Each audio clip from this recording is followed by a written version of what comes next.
One of the questions I'm always asked is, why don't my ESL students understand the vocabulary words that I've been explaining to them?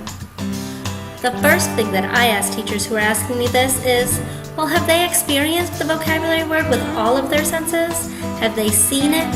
Have they heard it? Have they touched it? Have they smelled it? Have they tasted it?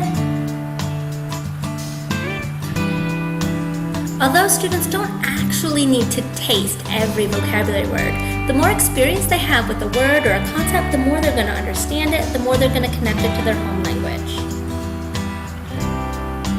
The best way for students to experience a word is to have a real-life item that they can touch, that they can taste.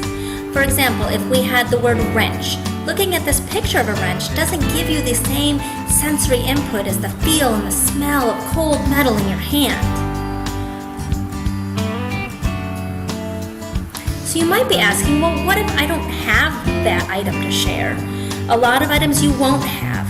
However, a video is always your second best option. Students won't be able to touch the item, but they're going to get multisensory. They'll be able to see it and hear it. Maybe they'll be able to see movements. For example, if we go back to our wrench, students could see the wrench being used to tighten a bolt. They may even be able to hear a mechanic explain how he uses that wrench in his job. Of course, if we actually tried to show a video for every single vocabulary word that we wanted to teach, it just wouldn't happen. So instead, we use real-life items and videos for the most important vocabulary words, and then have the photographs available for as many other vocabulary words as possible.